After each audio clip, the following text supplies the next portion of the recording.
En este video, reforzaremos la resolución de triángulos rectángulos.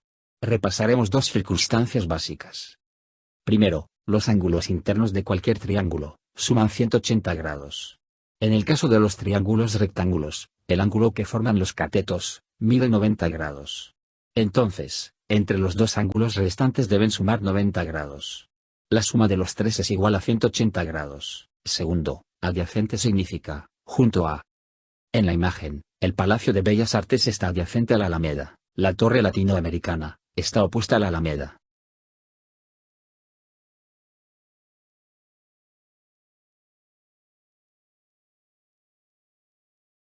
Regresemos a la tabla de la clase anterior, no es necesario que la copies, ya la tienes en tus notas.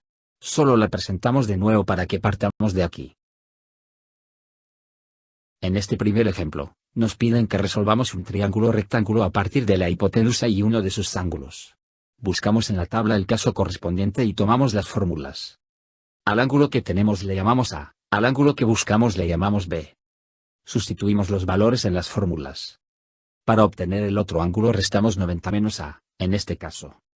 B es igual a 90 menos 53. B es igual a 37. El cateto opuesto lo obtenemos multiplicando la hipotenusa por el seno de A. Cateto opuesto es igual a 7 por el seno de 53.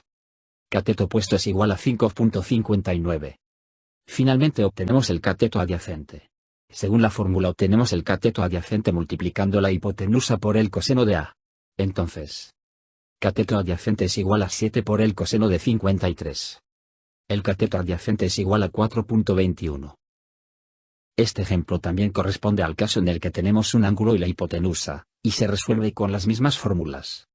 El ángulo B se obtiene restando a 90, 27, el ángulo faltante mide 63 grados. El cateto opuesto se obtiene multiplicando la hipotenusa por el seno de A, el cateto opuesto es igual a 17 por el seno de 27, 7.71. El cateto adyacente se mide multiplicando la hipotenusa por el coseno del ángulo. En este caso 17 por el coseno de 27, el cateto adyacente mide 15.14. Ahora, en este ejemplo, tenemos un ángulo y el cateto opuesto. Note que no es el ángulo que está junto, sino el que está opuesto. De la tabla tomamos las fórmulas correspondientes a ángulo y cateto opuesto. Como hemos visto, el ángulo faltante lo obtenemos restando 90, menos el ángulo A, en este caso, 60. El ángulo que falta, mide 30. La hipotenusa se obtiene, según la fórmula, dividiendo el cateto opuesto entre el seno de A. En este caso 5 entre el seno de 60. 5.77. Para el cateto adyacente, dividimos el cateto opuesto entre la tangente de A. 5 entre la tangente de 60. 2.88. En este ejemplo tenemos un ángulo y el valor del cateto que está junto a él, es decir, el valor del cateto adyacente.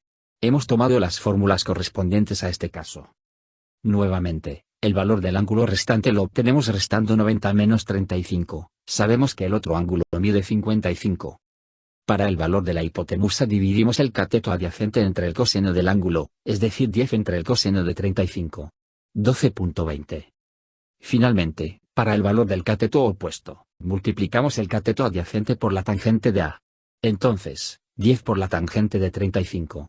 7.0. Por último, nos piden que resolvamos un triángulo cuyos lados de los catetos son 15 y 9, respectivamente. Usamos el teorema de Pitágoras para resolverlo, la hipotenusa al cuadrado es igual a la suma del cuadrado de los catetos. Sustituimos en la fórmula del teorema de Pitágoras, el valor de la hipotenusa es 17.49. Con los valores de los lados completos, buscamos las fórmulas correspondientes a ese caso. Y aplicamos al arcoseno. Para el ángulo A, el arcoseno del cateto opuesto entre la hipotenusa. El ángulo mide 30.96. Para el ángulo B, obtenemos el arcoseno del cateto opuesto entre la hipotenusa. El ángulo mide 59.04.